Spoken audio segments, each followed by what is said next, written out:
Hello, ഇന്ന് നമ്മളൊരു variety shake ഉണ്ടാക്കാം കേട്ടോ. ചക്ക സീസൺ ആയിരുന്നു. അപ്പം ഞാൻ കുറച്ച് ചക്ക എടുത്ത് വരട്ടി വെച്ചിട്ടുണ്ടായിരുന്നു. അപ്പോൾ അതിൻ്റെ വീഡിയോ ഞാൻ ഇട്ടിട്ടുണ്ട്. കണ്ടിട്ടില്ലാത്തവരത് കണ്ടു നോക്കണേ. അപ്പോൾ നമ്മുടെ കട്ട പാലെടുത്തിട്ട് അതിലോട്ട് കുറച്ച് പഞ്ചസാര ഇട്ട് മിക്സിയുടെ ജാറിലിട്ട് നല്ലോണം അടിച്ചെടുത്തിട്ട് വരാം കേട്ടോ. അതിനുശേഷം നമ്മുടെ വരട്ടി വെച്ച ചക്ക എടുത്തിട്ട് ഒന്നും കൂടെ നല്ല അടിപൊളിയായിട്ട് അടിച്ചെടുത്തിട്ട് വരാം.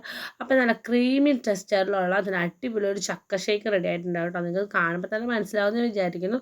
നോർമൽ ചക്ക ഷേക്ക് പോലെയൊന്നും അല്ല കേട്ടോ ഇതൊരു പ്രത്യേക ടേസ്റ്റായിരുന്നു. അത് എങ്ങനെ പറഞ്ഞു തരണം എന്നുള്ളത് അറിയില്ല എനിക്ക്. കാരണം അത് നമുക്ക് ടേസ്റ്റ് ചെയ്ത് അല്ലെങ്കിൽ അത് അനുഭവിച്ചാൽ മാത്രം അറിയാവുന്ന കാര്യമാണ് കേട്ടോ.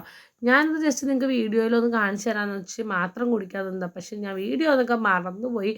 ആവേശം മൂത്ത് ഞാൻ നല്ലോണം കുടിച്ചായിരുന്നു കേട്ടോ. പിന്നെ ഞാൻ ഇടയ്ക്ക് ഓർത്തപ്പോൾ ഞാൻ വീണ്ടും നിർത്തി. വീണ്ടും അങ്ങനെ കുടിച്ചു. ഞാനും എല്ലാവരും നല്ല അടിപൊളിയായിട്ട് കുടിച്ചിട്ടോ. മസ്റ്റ് ട്രൈ ആയിട്ടാണ്. ഈ സീസൺ ഇപ്പോൾ കഴിഞ്ഞ് പോയതുകൊണ്ട് ഇനിയിപ്പോൾ നെക്സ്റ്റ് സീസണിൽ നിങ്ങൾക്കൊന്ന് ട്രൈ ചെയ്ത് നോക്കാം കേട്ടോ. ഇതുവരെ ചക്ക വരട്ടി വെച്ചിട്ടുള്ളവർ അത് വെച്ചൊന്ന് പരീക്ഷിച്ച് നോക്കണം കേട്ടോ. അപ്പോൾ ബൈ, സീ യു.